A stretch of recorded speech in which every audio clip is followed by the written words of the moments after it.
Bom dia, amada igreja de Botafogo. Estamos hoje, dia 25 de abril, em mais um estudo bíblico, Escola Bíblica Dominical. Para mim é um privilégio poder participar desse grupo e estar aqui com vocês hoje para estudarmos a Palavra de Deus. Que Deus abençoe a sua vida, que Deus abençoe a sua família, que este estudo que iremos fazer neste dia seja bênção na sua vida, como tem sido na minha, pois nessa semana aí estava estudando esse tema para podermos nesta manhã estarmos aqui falando com a igreja. Que Deus te abençoe. E eu gostaria de iniciar, meus irmãos e minhas irmãs, com uma oração. Oremos. Senhor nosso Deus, em nome de Cristo Jesus, eu te agradeço, Senhor, por essa manhã tão bela que o Senhor nos presenteia. E te agradeço em especial, Senhor, pela igreja de Botafogo, que é uma igreja que ama a Tua Palavra, que ama estudar as Tuas sagradas letras.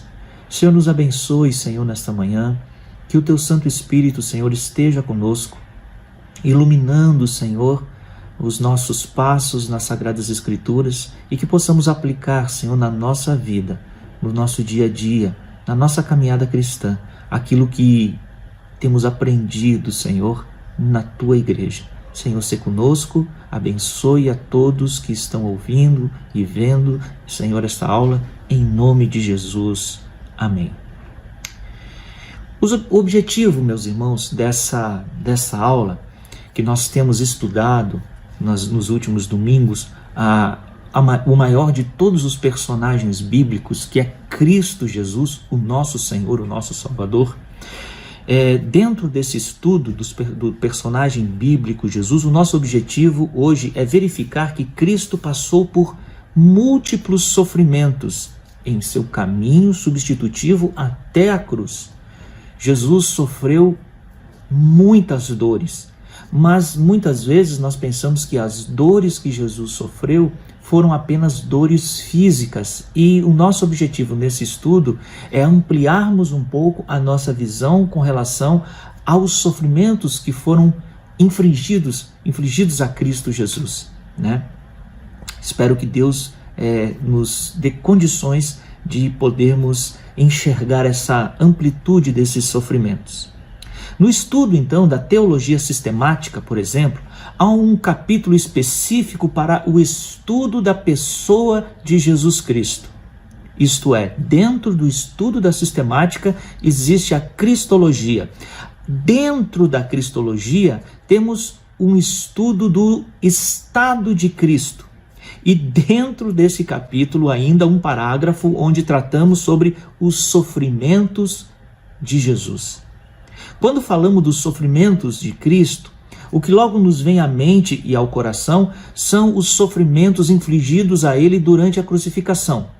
Esses sofrimentos foram o ápice, é claro, dos sofrimentos do Senhor. Mas Cristo passou por muitos outros tipos de sofrimento em seu estado de humilhação, conforme nós aprendemos na nossa teologia reformada. Jesus sofreu durante toda a sua vida. Então esse é o primeiro ponto quando se é estudado sobre os sofrimentos de Cristo, que Jesus ele sofreu durante toda a sua vida. Por exemplo, o único ser humano sem pecado. Jesus foi o único ser humano sem pecado, mas diariamente na companhia de pecadores. Ele sofreu com as investidas de Satanás, ele sofreu com o ódio e a incredulidade do seu povo, ele sofreu com a perseguição dos seus inimigos. Jesus, ele sofreu no corpo e na alma. Não foram sofrimentos exclusivos no corpo, não foram simplesmente dores físicas.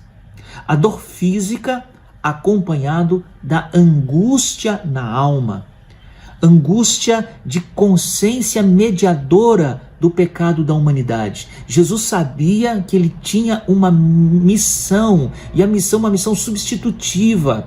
Isso causava a ele sofrimentos, sim, muitos sofrimentos no seu espírito, na sua alma. Tanto o corpo como a alma foram atingidos pelo pecado, isso para os homens. Na queda, toda a completude do ser humano foi atingida pelo pecado, seja no corpo, seja na alma. E a punição tinha que atingir ambos. Ele agonizou no jardim, sua alma estava profundamente triste até a morte, e nós podemos ouvir isso da própria boca do Salvador, quando lá em Marcos, capítulo 14, versículo 34, ele diz: minha alma está tão triste que estou a ponto de morrer, ficai aqui e vigiai. As experiências que Jesus vivenciou foram das mais intensas e profundas relacionadas ao sofrimento humano. Jesus, ele foi homem como nós e foi Deus, plenamente homem e plenamente Deus. E como homem, ele sofreu plenamente as dores que nós, homens, sofremos. E quando eu falo homens, claro, me refiro a homens e mulheres, a espécie humana, né? Nós temos um Salvador que passou pelas dores e sofrimentos humanos, que sabe o que nós passamos com relação ao sofrer. Isso nos dá um significado relacional com este Salvador que experimentou as nossas dores. Isso tem um outro sentido, um outro significado muito mais profundo, pois nós temos um Salvador que experimentou as mesmas dores e aflições que nós experimentamos. A realidade de que Jesus realmente sabe o que se passa conosco quando nós estamos passando por algum tipo de sofrimento, isso é confortador. E aí eu gostaria de contar um pequeno testemunho aqui para os irmãos e para as irmãs, que eu participei de uma aula, numa escola dominical, ainda quando eu era jovem, numa igreja lá no sul, em Florianópolis especificamente, e eu lembro que nessa aula de escola bíblica entrou uma jovem muito triste. Ela, perceptivelmente, nós víamos que ela estava chorando, e chorando já há um bom tempo. Rosto inchado, lágrimas nos olhos, mas ela veio, nós estávamos em um círculo, e ela pegou uma cadeira e se sentou. Todos ali ficamos meio constrangidos com a situação, pois ela estava assim, chorando assim, muito. Mas, claro, ninguém sentiu naquele momento, ninguém sentiu ali um toque para conversar com ela ou perguntar para ela o que estava acontecendo. E a aula da escola bíblica continuou. Mais ou menos uns 20 ou 30 minutos depois, ela pediu a palavra e disse assim: meus irmãos, eu preciso falar. Eu estou muito triste, eu estou muito contestada, meu coração não está em paz. Eu preciso contar para os irmãos que eu briguei com a minha mãe e a minha mãe me deu um tapa na cara, me deu uma bofetada. E isso machucou muito o meu coração. Eu sei que eu estava errado, eu reconheço que eu estava errado diante da minha mãe, não devia ter feito o que eu fiz. Foi uma briga ali entre eu e ela, eu disse algumas coisas que ofendeu minha mãe, eu reconheço isso, mas a minha mãe me deu um tapa na cara, e isso tocou no meu coração, isso machucou o meu coração, isso machucou aqui dentro, e esse tapa está doendo demais. Eu reconheço o meu erro, mas aquele tapa não sai da minha mente e não sai do meu coração. Eu fui esbofeteada pela minha mãe, a minha dignidade está machucada. E ela então abriu o seu coração dessa forma ali para aquele grupo de jovens. Os jovens não sabiam muito o que falar, o que fazer, não sabíamos como lidar com a situação, mas o presbítero que estava nos dando a aula de EBD tomou a palavra, abriu a Bíblia em Marcos capítulo 14, 65. Marcos 14, 65, e leu esse versículo bíblico para nós ali naquele grupo. E assim fala o versículo: puseram-se alguns a cuspir nele, a cobrir-lhe o rosto, a dar-lhe murros e a dizer-lhe: profetiza. E os guardas o tomaram a bofetadas. Então o presbítero olhou para a jovem e disse o seguinte: minha querida, Jesus sabe o que você está passando, porque Jesus também foi esbofeteado, ele te compreende. E quando ele tocou nessa ferida que ele estava machucando ela, dizendo que Jesus sabia o que estava acontecendo no seu coração, porque Jesus já tinha passado por isso, o semblante dela mudou. O semblante da jovem mudou. E ela disse: puxa, o meu Salvador também passou por isso que eu passei, e ele perdoou. o perdão entrou no coração dela, foi uma forma de ministrar aquela jovem naquela escola dominical. Acho muito interessante que foi na escola dominical que isso aconteceu. E aquela jovem aprendeu que o Senhor Jesus também sofreu sofrimentos semelhantes com que aqueles que nós passamos no dia a dia, da nossa realidade. Mas ele também aprendeu a usar o perdão e nos ensina a usar. Aquela jovem foi ministrada com a palavra de Deus e o seu coração recebeu a cura. E depois, claro, ela foi conversar com a sua mãe, conversou também com o pastor da igreja, toda a situação correu bem, graças a Deus, né? Mas o que isso nos mostra? O que esse pequeno testemunho nos mostra? Que Jesus passou por aflições, sofrimentos, dos quais eu e você também passamos. Isso quer dizer que o nosso Salvador nos compreende, ele sabe o que acontece dentro do nosso coração, nas nossas experiências. Este versículo bíblico de Marcos 14:65 ajudou aquela jovem a curar, a perdoar a sua mãe. Agora, uma das coisas que aconteceu com Jesus e que é talvez a experiência humana das mais terríveis é a traição. Jesus foi preso, mas não foi preso de uma forma normal. Jesus foi preso à traição, com o requinte da traição. A traição foi usada para prender Jesus. Apesar de ser uma das ações mais repulsivas e odiosas que acontecem entre os seres humanos, a traição é muito comum entre os homens pecadores. E a palavra de Deus trata disso em inúmeros textos. Eu gostaria de ler alguns textos aqui da Bíblia que falam sobre traição. Por exemplo, o Salmo 55, a partir do versículo 12 até o versículo 14, ele diz assim: se um inimigo me instasse, eu poderia suportar. Se um adversário se levantasse contra mim, eu poderia defender-me, mas logo você, meu colega, meu companheiro, meu amigo chegado, você, com quem eu compartilhava agradável comunhão, enquanto íamos com a multidão festiva para a casa de Deus. Aqui o salmista nos mostra a dor que provocou nele, a traição de um amigo. Salmo 38:11 diz assim: os meus amigos e companheiros afastaram-se da minha praga e os meus parentes ficaram longe. Então esse salmo também mostra que muitas vezes nas experiências humanas somos deixados sozinhos, até por aqueles que amamos. Mateus 26, aí falando agora do nosso Salvador, naquela ocasião os chefes dos sacerdotes e os líderes religiosos do povo se reuniram no palácio do sumo sacerdote, cujo nome era Caifás, e juntos planejaram prender Jesus à traição e matá-lo. Veja, Mateus 26, a partir do versículo 22, ele mostra o plano que estava sendo arquitetado ali para trair Jesus, para prender Jesus, e a traição ser usada como um meio para fazer isso.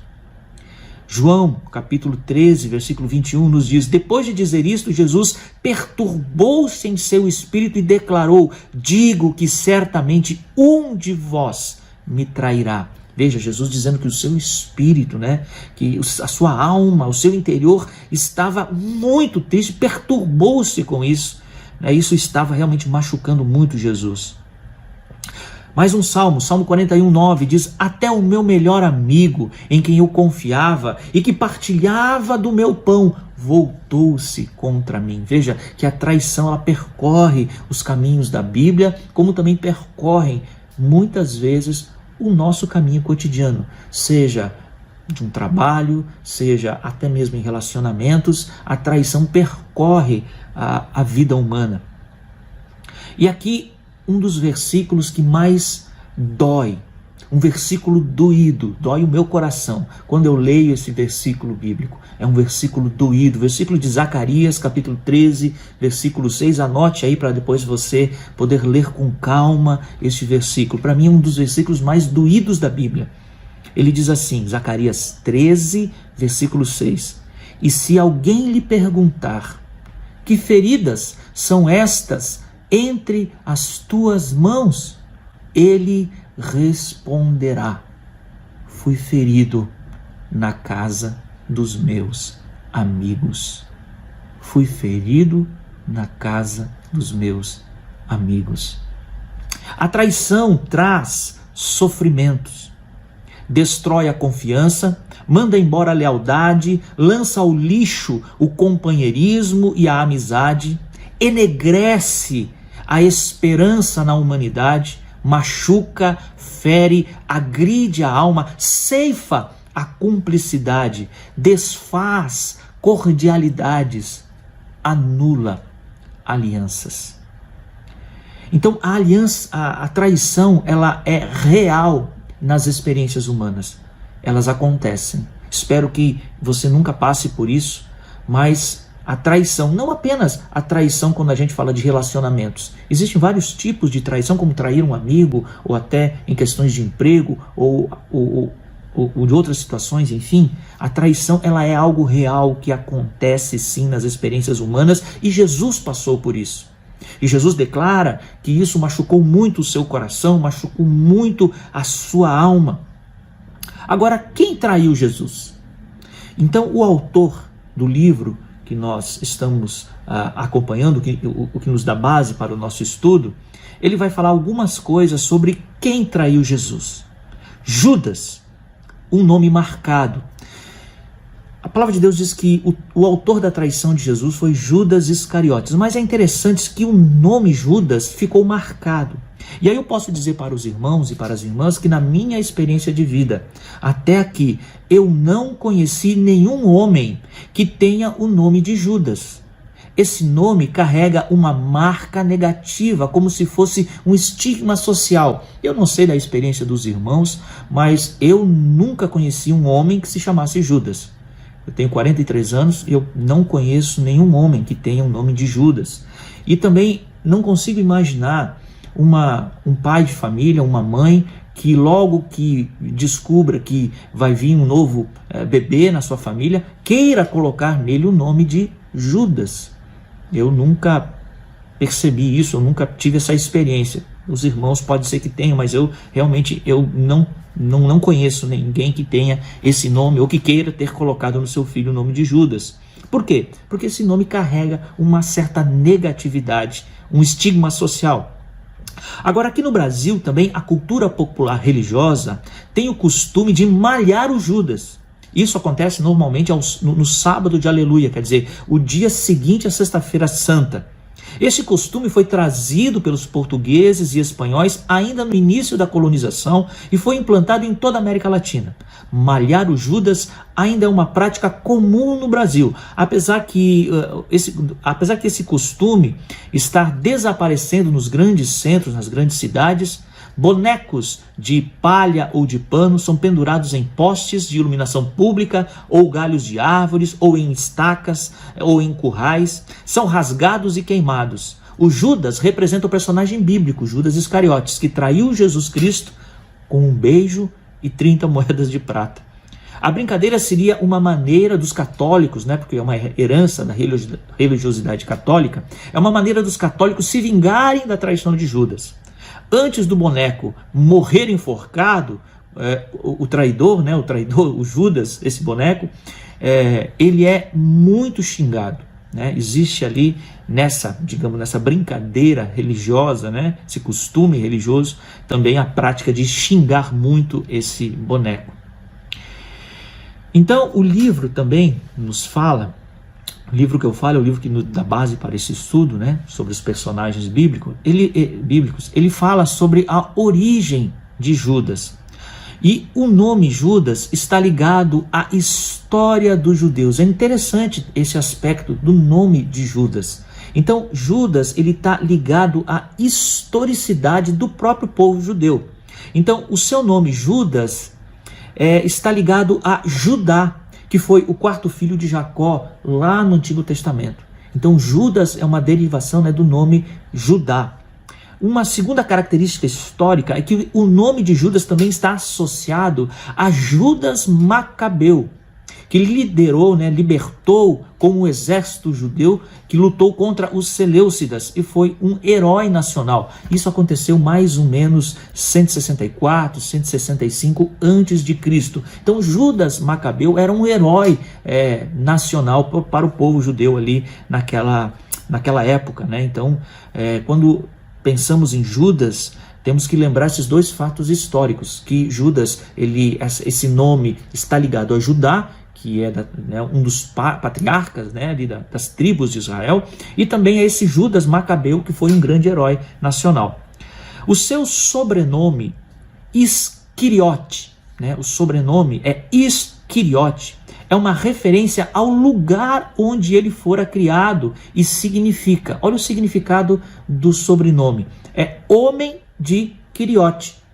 Quiriote é uma cidade ao sul da Judéia. Na verdade, não é uma cidade, é uma pequena vila ao sul da Judéia, na mesma região onde foi criado o rei Davi. Alguns estudiosos ainda falam que Simão Iscariote, seu pai, é que era dali. Então, o que acontece? Muitos estudiosos, na verdade, apontam Iscariote, o Quiriote, a cidade, aquela vila, como o local de nascimento não de Judas, mas sim do seu pai. Então, o pai de Judas vem daquela cidade, vem daquele local. Então, conforme o autor, a sua herança, o que carrega o seu nome, a sua herança sugere que ele procurava o Messias que libertaria Israel. Então veja que essa é uma argumentação do autor, que nós estamos estudando, o livro dele, que é o autor, o Charles Swindoll. Então ele sugere que Judas estava buscando o Messias, estava procurando o Messias nos seus dias. Quem ele era? Então, filho de Judá, filho da tribo de Judá, criado na região da Judéia, com um nome honrado. Veja, naquela época, naquele tempo, Judas era considerado um nome honrado. Agora, Judas em grego, Iudas ou Iudas, é uma helenização do nome hebraico Judá. Muito interessante isso, que na verdade Judas é uma helenização, uma forma grega de se falar Judá. Agora, o significado do seu nome, a palavra significa abençoado, louvado, sendo o nome de apóstolo que mais vezes aparece no Evangelho somente atrás do nome de Pedro. Outra coisa muito interessante, do nome de Judas, que ele é o nome dos apóstolos, entre todos os apóstolos, é o segundo nome que aparece mais vezes no Evangelho. Então, além de ser um nome histórico, tem um significado de ser louvado, abençoado. Ele é um nome que aparece muitas vezes no Evangelho. Agora, como que Jesus chegou a ele? Como que Jesus escolheu Judas? A escolha dos 12, como se fez? Isso é muito interessante. Primeiro, Jesus não vasculhou o templo em busca dos melhores acadêmicos. Quando Jesus escolheu os 12 apóstolos, Jesus não foi para Jerusalém, Jesus não foi lá no templo escolher, pedir o currículo daqueles alunos ali que frequentavam a escola rabínica, perguntar para eles sobre os melhores alunos para serem apóstolos de Jesus. Jesus não fez isso. Jesus ignorou, na verdade, a escola dos fariseus.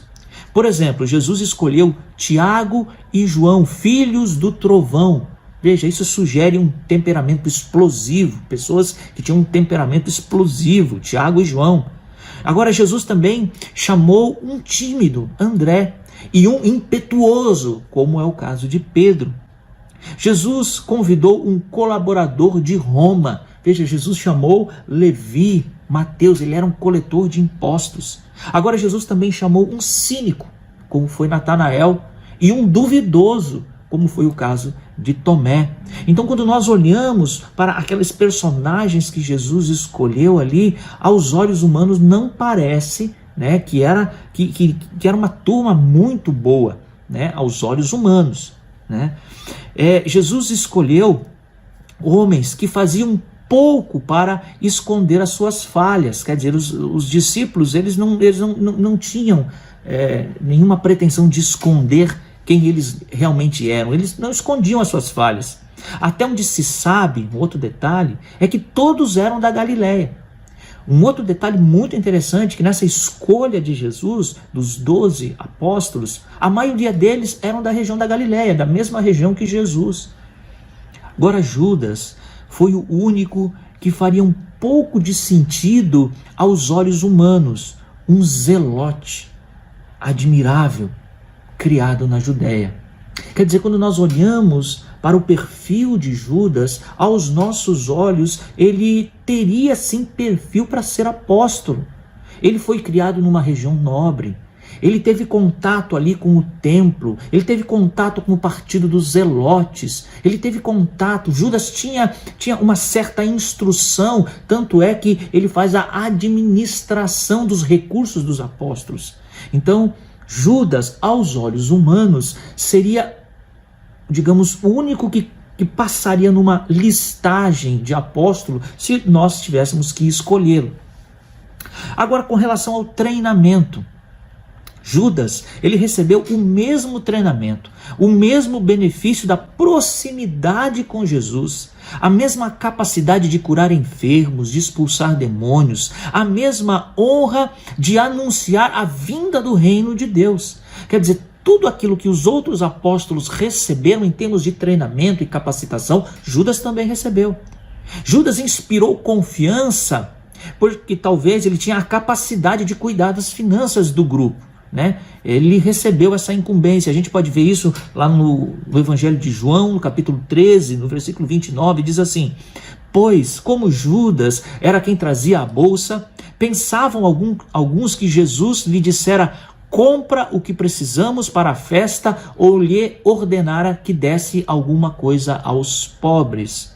Veja que Jesus, tinha na confiança de Judas a bolsa ali que levava os recursos dos discípulos, e todos sabiam disso, Isso era notório para todos sabiam que Judas cuidava do dinheiro, do dinheiro de todos ali. Agora, alguma coisa aconteceu no coração de Judas, que levou ele a querer seguir um caminho diferente do caminho dos apóstolos. Veja, ele recebeu o mesmo treinamento, a mesma capacidade, ele andava com Jesus em todos os momentos, ele fazia parte do grupo ali próximo de Jesus, mas em algum dado momento, alguma coisa aconteceu que o coração dele mudou, o coração dele pendeu para outra direção. E aí, o autor nos sugere, para lermos o texto de João, o capítulo 6, a partir do versículo 14 e 15 do Evangelho de João. E aí nos narra o seguinte: vendo, pois, os homens o sinal que Jesus fizera, disseram: este é verdadeiramente o profeta que devia vir ao mundo. Sabendo, pois, Jesus que estavam para vir, com o intuito de arrebatá-lo para proclamarem rei, retirou-se novamente sozinho para o monte. Então, houve uma situação, naquele grande sinal que o apóstolo João fala, que o apóstolo João trata os milagres de Jesus no seu evangelho como sinais, Então, aquele grande sinal que foi a multiplicação dos pães, naquele momento, naquela ocasião, a multidão toda olhou para Jesus e disse: esse realmente é o nosso rei, vamos proclamá-lo como rei. Aquela multidão enxergou em Jesus um libertador político e queriam fazer dele um rei politicamente. Então, conforme o autor, o momento mágico para essa ascensão de Jesus ao trono havia escapado. Aqui vemos claramente um grande grupo de pessoas que querem um rei político, que acabe com os grandes males sociais que os assolam. Mas não foi isso que Jesus veio fazer nesse mundo. Então nós temos aqui uma multidão querendo um rei, um político que venha acabar com os males e aí, quem sabe, fazer um grande levante contra Roma. Existia essa ansiedade do povo ali querendo esse libertador político. Mas Jesus, quando percebe que a multidão vem sobre ele para fazer isso com ele, ele simplesmente escapa, ele foge, ele não aceita isso, ele não quer isso. E Judas está ali no meio, Judas está vendo essa situação, Judas está percebendo o que está acontecendo. Agora acontece um grande problema entre todos esses que caminhavam com Jesus. Jesus precisa separar aquelas pessoas que realmente querem andar com Cristo até a cruz daqueles que querem somente um libertador político. Para continuar seu ministério, Jesus precisa fazer uma separação entre aqueles que só desejam o poder político e aqueles que realmente querem seguir os passos de Jesus. É um momento decisivo. E esse momento ocorreu em uma sinagoga em Cafarnaum, ainda no capítulo 6 de João, a partir do versículo 55, Jesus traz o seu ensinamento mais profundo, que desafia a crença histórica daqueles que ali estavam para o ouvir. Então Jesus ali apresenta no capítulo 6 de João, um discurso muito duro, muito difícil. E aí no versículo 60, aqueles que estavam ouvindo Jesus falar dizem o seguinte: duro é esse discurso, quem poderá o ouvir? E ainda Jesus declarou: não fui eu que os escolhi os 12? Todavia, um de vós é um diabo. Veja que Jesus ali está buscando separar as pessoas que realmente entendem ou buscam fazer a vontade de Deus daqueles que querem somente um caminho político. Mas Jesus já sabe que dentre aqueles ali, um vai caminhar com os discípulos, vai caminhar com os apóstolos, vai continuar caminhando com a intenção de caminhar atrás dos passos de Jesus, mas no entanto, Jesus já reconhece que ele é um diabo, um enganador. Jesus aqui criou a oportunidade perfeita para que Judas pudesse pedir ajuda a ele, pedir perdão a ele. Jesus, nessa ocasião, consegue montar uma situação para que Judas reconheça diante dos discípulos que o seu coração está pendendo para o outro lado. E nessa situação Judas poderia chegar até Jesus e dizer: Jesus, o meu coração realmente quer esse libertador político, por favor, me instrui a caminhar com o Senhor no outro sentido, me perdoe, limpa meu coração, limpa a minha alma, mas eu quero continuar caminhando contigo. Então essa oportunidade é montada, mas Judas permanece calado, diferentemente de Pedro, que declara ali naquele momento lealdade de todos. E aí nós podemos ver no versículo, a partir do versículo 69, do capítulo 6 de João, as palavras de Pedro, quando Pedro declara: tu tens as palavras de vida eterna e nós cremos que tu és o Santo de Deus. Então aqui nós temos um Judas que permanece calado diante daquele discurso duro de Jesus, e Jesus então já declara ali mesmo que tem um traidor no meio deles. Pedro aqui é o oposto. Pedro aqui declara a Jesus: somente tu tens as palavras de vida eterna, para onde nós iremos? Tu és o Santo de Deus, tu és o Santo de Israel. Então Pedro faz essa declaração maravilhosa, enquanto Judas permanece calado, e Jesus ali já reconhece que o traidor vai andar com eles. E aqui então, a partir desse momento, dessa história bíblica, nessa história do Evangelho, aqui começa a nos narrar, conforme é uma sugestão do autor do livro que nós acompanhamos, que Judas aqui começa a caminhar de forma a demonstrar uma duplicidade na sua vida, no seu desejo em andar com Cristo. Aqui Judas começa a ter uma vida dupla. Ele anda com Cristo, ele anda com os discípulos, ele anda ali com os apóstolos, ele continua naquele grupo andando com o Senhor, mas ele está ali disfarçado. Ele tem uma vida dupla, ele tem uma vida dividida, ele tem seus desejos divididos e ele continua andando com Cristo, mas o seu coração, a sua mente, as suas atitudes já não são mais as mesmas.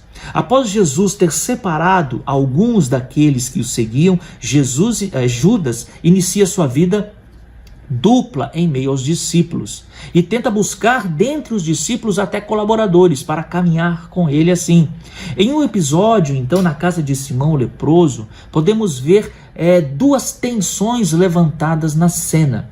Então nos é narrado um outro fato depois que Jesus, então, ali se separa nesse discurso duro, nos é narrado no Evangelho uma outra cena muito interessante, muito peculiar, em que Judas também aparece. Em Marcos capítulo 14, 3, diz o seguinte: Jesus, estando ele em Betânia, reclinando-se à mesa em casa de Simão o leproso, veio uma mulher trazendo um vaso de alabastro com preciosíssimo perfume de nardo puro, e quebrando o alabastro derramou o bálsamo sobre a cabeça de Jesus. Então é uma cena muito conhecida nos evangelhos, né? Só que o que acontece nessa cena? Nessa cena, duas posições ali são ressaltadas. A primeira é a posição do próprio Simão o leproso. Então Simão leproso, ele protesta contra esse acontecimento, contra o que aconteceu ali na casa dele. Ele protesta quanto a isso, mas é um protesto silencioso. Ele não coloca para fora, ele não transforma em palavras, ele pensa no seu coração, pensa na sua mente, pensa dentro dele. E o que ele pensa?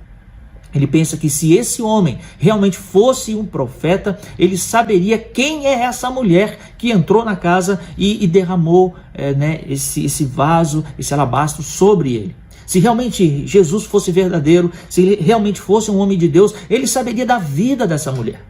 Então Simão representa um grupo de pessoas que condenam a ação da mulher, que condenam a mulher. Mas eles não colocam para fora. Eles estão ali naquela cena pensando isso. Jesus não é um profeta de Deus, pois ele não conhece quem é essa mulher e deixa ela fazer isso. Então esse era um grupo de pessoas que estavam ali. No entanto, Judas vai em outra direção, com uma ideia falsa de misericórdia. Veja bem, a segunda tensão é a seguinte: por que esse perfume não foi vendido e esse dinheiro dado aos pobres? Essa é a declaração de Judas. Judas está pensando, será realmente com um coração misericordioso? Será que Judas realmente está pensando na pobreza que assola a Judéia, que assola a Galiléia, que assola Israel, que assola o mundo? Será que Judas tem um coração tão misericordioso assim?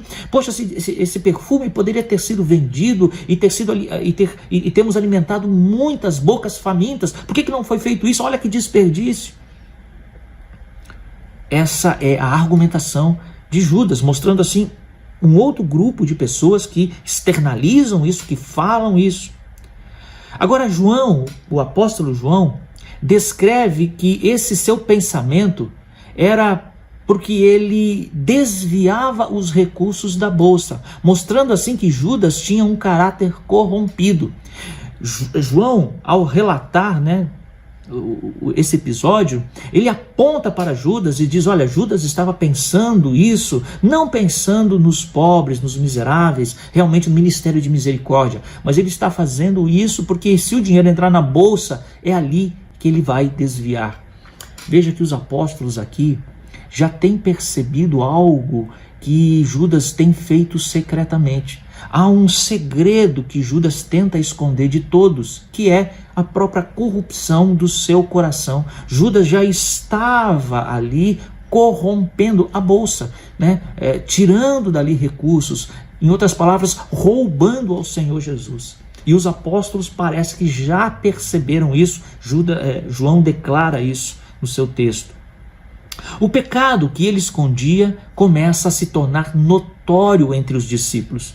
Os pecadores, quando são pegos cometendo seus pecados secretos, sempre ficam indignados, convencidos de que ninguém pode ver quem eles são verdadeiramente.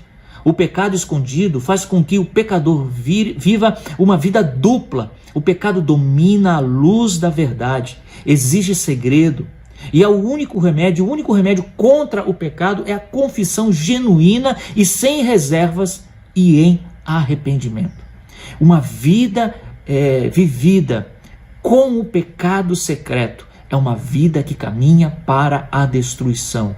Nós cristãos devemos ter pavor do pecado, e o pecado secreto é o pior deles. O pecado secreto, o pecado escondido, precisa ser o cristão precisa de cura para esse pecado. E qual a cura que o Evangelho propõe? A confissão e o arrependimento. Judas já estava cultivando na sua vida dupla um namoro com o pecado. Isso pode ser que já acontecia fazia alguns meses ou até anos que Judas vivia essa vida dupla e esse namoro com o pecado. Agora Jesus, ele não se deixou enganar nem por os partidários de Simão, nem para os partidários de Judas. Então, ele não levou em conta a hipocrisia de Simão e nem a miopia de Judas quanto à adoração espontânea e extravagante dedicada a ele por aquela mulher. Judas sentiu mais profundamente as palavras de repreensão de Jesus. E logo após a refeição, seu ressentimento transformou-se em amargura e em desejo assassino. Veja que Jesus, naquela cena, ele repreende Judas, repreende Simão, mas aquela repreensão entra no coração de Judas, e ali no coração de Judas, a repreensão de Jesus, ela não encontra um local que possa repousar com tranquilidade. Antes, Judas se revolta ainda mais e um desejo assassino brota no seu coração. E aí nós vemos isso no próprio Evangelho. Marcos capítulo 14, versículo 10, versículo 11. Anote aí, meu irmão, minha irmã, e depois você pode ler com mais tranquilidade, com mais calma. Mas Marcos capítulo 14, 10 e 11 nos diz o seguinte: E Judas Iscariotes, um dos 12, foi ter com os principais sacerdotes para lhes entregar Jesus. Eles, ouvindo, alegraram-se. Prometeram dinheiro. Nesse meio tempo, buscava Judas, uma boa ocasião para entregar Jesus. Então, depois daquele episódio que aconteceu ali na casa de Simão o leproso, onde Jesus repreende Simão o leproso, Jesus repreende Judas, o coração de Judas, ele começa realmente a demonstrar o seu negror total, né? E a gente vê que depois daquela cena, um outro passo de Judas agora é em direção aos fariseus, é em direção aos líderes religiosos e propor para eles, né, a entrega de Jesus. Lucas também descreve a traição de uma forma ainda mais triste. Lucas, o capítulo 22, a partir do versículo 2, diz o seguinte: Preocupavam-se os principais sacerdotes e os escribas em como tirar a vida de Jesus. Essa era a preocupação dos sacerdotes, em como tirar a vida de Jesus, porque eles temiam o povo. Ora, Satanás entrou em Judas, chamado Iscariotes, que era um dos 12. Este foi entender-se com os principais sacerdotes e os capitães sobre como lhes entregaria a Jesus. Então, eles se alegraram e combinaram em lhe dar dinheiro. Judas concordou e buscava uma boa ocasião de lhe entregar sem tumulto. Então veja que Judas, ele já planeja, ele já arquiteta, ele já começa com os religiosos da época buscar um meio agora sim de como entregar Jesus numa boa ocasião em que não houvesse tumulto. Por quê? Porque as multidões seguiam Jesus. As multidões eram por Jesus. Então eles tinham um certo medo, um certo receio de que as multidões se voltassem contra eles, contra aqueles que queriam matar Jesus. Então esse medo tomava o coração dos fariseus e dos doutores da lei. Olha, temos que dar um fim de Jesus, mas as multidões podem se levantar contra nós. Então nós precisamos de um plano melhor. E eles arquitetam então esse plano de prenderem Jesus à traição num momento oportuno. E a palavra de Deus nos fala que o próximo passo foi que Satanás entrou em Judas. Essa afirmação, ela é categórica. No entanto, é difícil de entendimento. E o autor declara que não compreende claramente a descrição apostólica deste fato. Quer dizer, o livro que nos dá base para este estudo, o próprio autor, o Charles Swindoll, ele declara claramente, olha, realmente a Bíblia é clara em dizer que Satanás entrou em Judas. Isso é claro, os evangelhos todos falam isso. Mas como se deu, como que é esse fato, como que ele ocorre, a gente tem uma certa dificuldade de entender isso. No entanto, podemos perceber alguns detalhes narrados pelo próprio evangelho. O primeiro, dos 12 discípulos ali, dos 12 apóstolos, Satanás escolheu o que nutria um pecado secreto. Veja que interessante, Satanás foi naquele que tinha uma vida de amor para com um pecado secreto. Judas criou uma porta e Satanás entrou sem se deixar notar. Agora, depois que Satanás entrou, ele assumiu o controle sobre Judas. Judas tornou-se um diabo. Judas tornou-se um enganador. Judas mudou, Judas virou, como declarado pelo próprio Jesus. Agora, Calvino diz que naquele momento, Judas estava totalmente entregue a Satanás. Judas estava nas mãos de Satanás. E um outro detalhe é que Satanás fez o que ele quis com Judas. O contato com ele, com Satanás, é sempre destrutivo. Devemos cuidar com a tentação de negar Satanás. A arma dele é o engano. E a coisa que ele deseja é que todos pensem que ele, Satanás, é fruto de uma imaginação medieval. Então, uma das maiores armas de Satanás na nossa época pós-moderna, é a negação da sua existência. Então, muitos cristãos não creem que Satanás existe. Isso é um fato. Muitos irmãos e irmãs das nossas igrejas não creem que Satanás é um espírito maligno. E isso é a negação da existência do próprio Satanás. E nós devemos tomar cuidado com isso, porque a palavra de Deus declara que ele existe, de que ele tentou ao Senhor, de que ele entrou em Judas, de que ele arma situações para ir contra as obras de Deus. Ninguém pode afirmar o que se passava em Judas quando foi usado como ferramenta de Satanás. Ele achava que o desejo de libertar Israel da tirania de Roma justificava qualquer meio que fosse necessário, até mesmo trair um amigo fiel, e o maior de todos os amigos, o filho do próprio Deus. Judas traiu o maior homem que já pisou na face da terra. Por isso que esse nome foi estigmatizado, por isso que esse nome carrega uma carga tão pesada negativa, porque ele é associado a um mal feito ao melhor homem que já pisou na face da terra, o nosso Senhor Jesus Cristo. Mas agora Jesus, ele não deixa a situação assim.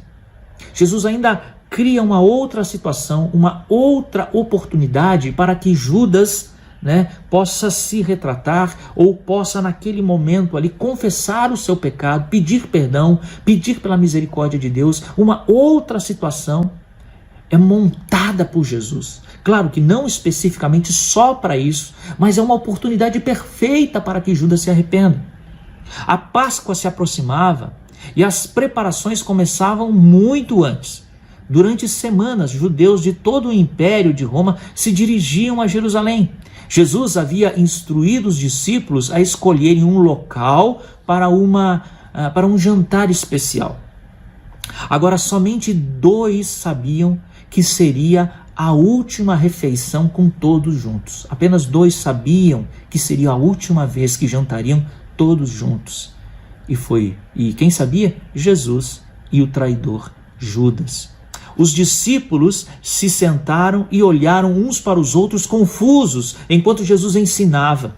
Eles perceberam que a tristeza havia tomado conta de Jesus e disseram, e Jesus lhes dizia: digo-lhes que certamente um de vocês me trairá. Isso está em João capítulo 13, versículo 21. Veja, Jesus está ali naquela ocasião da Santa Ceia. Jesus lava os pés dos discípulos. Jesus dá oportunidade ali para que haja ali uma comunhão plena entre todos. Nessa oportunidade, Judas poderia ter aberto o seu coração, pedido perdão, ter se arrependido do que vinha tentando, do que vinha planejando.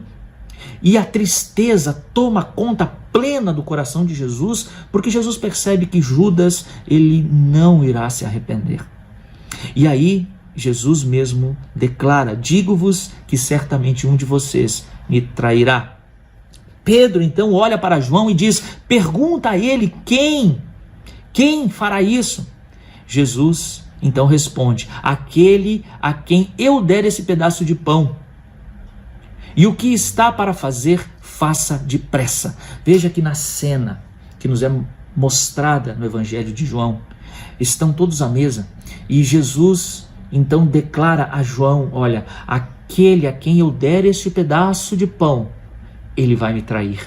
Então Jesus coloca um pedaço de pão na boca de Judas e diz: o que está para fazer, faça, e faça depressa. A situação era tão inacreditável que os discípulos não entenderam bem o que estavam ali presenciando.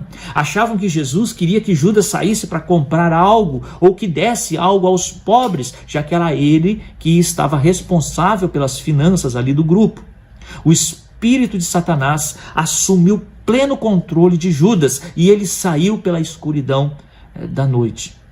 Depois de algum tempo, eles deixaram aquela sala e foram para um jardim no Monte das Oliveiras. Pediu Jesus para que Pedro, Tiago, João o acompanhassem um pouco mais à frente, dizendo: a minha alma está profundamente triste, uma tristeza mortal, fiquem aqui e vigiem comigo. Jesus declarou isso, está registrado em Mateus 27, versículo 28.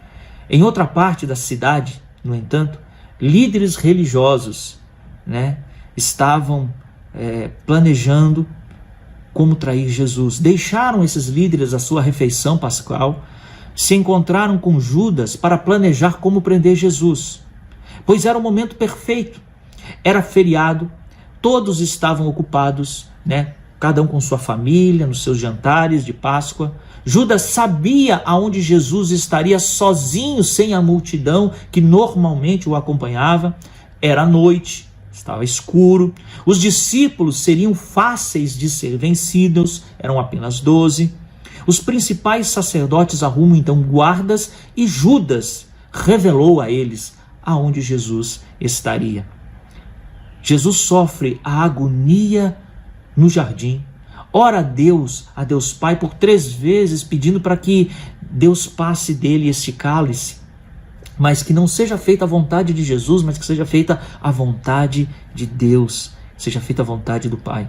Os discípulos não conseguem vigiar em oração, mas dormem, enquanto Jesus está na sua mais terrível noite, na noite mais angustiante da sua vida. Ele pede para que os discípulos fiquem ao seu lado, para que orem com ele, e os discípulos não conseguem, os discípulos adormecem.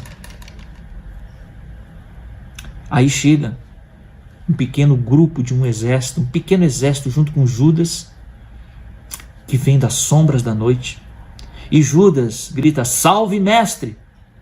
E Judas o beija, o beijo da traição. Está registrado em Mateus capítulo 26, a partir do verso 50. A quem vocês procuram? Jesus pergunta, E aí todos gritam: a Jesus de Nazaré. Sou eu, responde Jesus. O capitão então dá sinal aos homens para que eles prendam Jesus. Pedro, todo mundo conhece bem a história, Pedro saca de uma adaga e atinge um soldado. Nesse momento Jesus grita: basta, basta! Não vou beber eu o cálice que meu Pai me deu? Enquanto os soldados levavam Jesus montanha abaixo, os discípulos fugiram.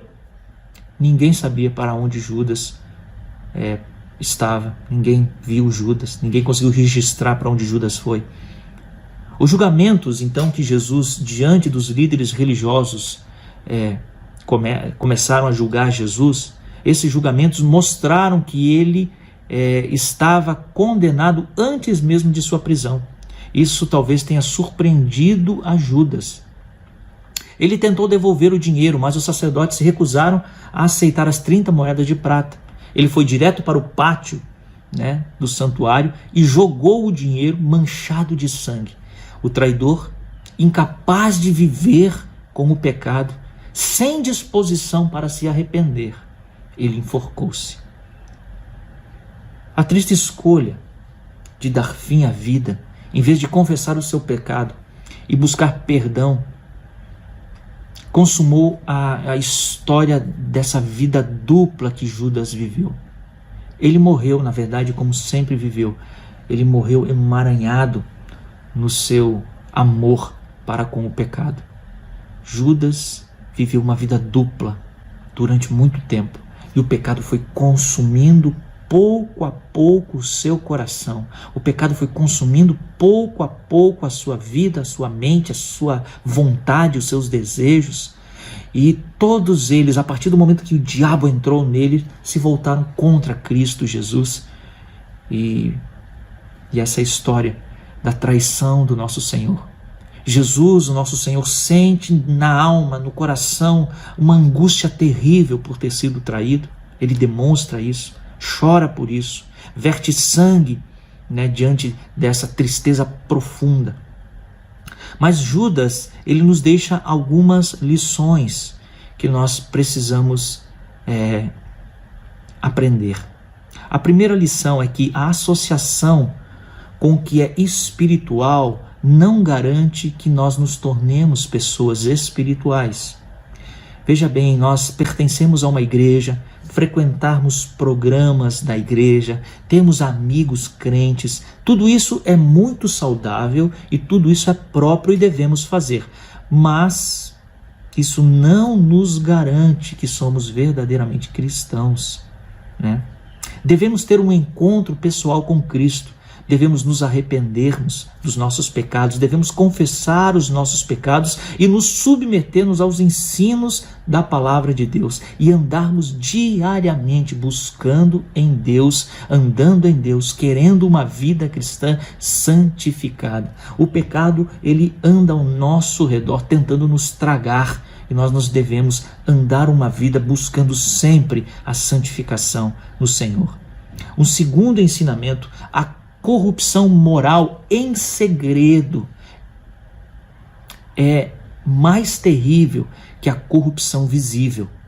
Veja que você guardar um pecado no íntimo do seu coração, ele vai crescendo, crescendo, crescendo, e quando você der conta, meu irmão e minha irmã, ele pode ter consumido toda a sua vida. Nós devemos cuidar mais dos pecados secretos do que os pecados visíveis. Pois os pecados visíveis, até mesmo os irmãos nos ajudam a corrigir. Já os pecados secretos só nós sabemos. Nós precisamos confessá-los, precisamos entregá-los a Deus, precisamos buscar forças em Deus para vencê-los. Nós não podemos aceitar o pecado que está dentro do nosso coração e ele vive ali de forma secreta. A confissão é o caminho. Uma terceira lição: Satanás está procurando qualquer oportunidade para ir contra o Senhor Jesus. Satanás está pronto para tentar derrubar a nossa fé. O Satanás está pronto para derrubar-nos na caminhada cristã. Ele quer nos fazer cair, ele quer nos passar a perna. Satanás está pronto para isso. Nós não devemos negar a existência do maligno, nós não devemos negar a existência de Satanás, mas também nós não devemos colocar sobre ele um poder que ele não tem. Satanás não tem poder, ele é criatura de Deus, ele está sob a mão de Deus, Deus é que controla Satanás. Mas nós não devemos negar a existência dele, e ele está pronto para ir contra o nosso Senhor Jesus aonde for possível, aonde quer que seja, ele está contra o nosso Salvador. E nossa última lição que nós aprendemos desse estudo, que nenhuma tristeza pode comparar-se à de uma pessoa que não entendeu o amor de Jesus e o desprezou. Vemos que Judas, a história de Judas mostra que ele não compreendeu qual era o caminho de Cristo, qual era o amor de Cristo em morrer na cruz pelos nossos pecados. Ele não teve essa compreensão, e como é triste isso, como é triste viver a vida não compreendendo a obra de Jesus, a obra redentora do nosso Salvador. Isso é triste demais, é muito desesperador. Nós que conhecemos as verdades de Deus, encontramos pessoas que não conseguem entender, que não conseguem aceitar, que não dão espaço na sua experiência de vida para Jesus poder agir. Isso é triste demais. A principal ferramenta de Satanás é o engano, e ele sempre tentará nos enganar com relação ao amor de Deus que está em Cristo Jesus, e ele derrama esse amor nos seus escolhidos. Disse, pois Jesus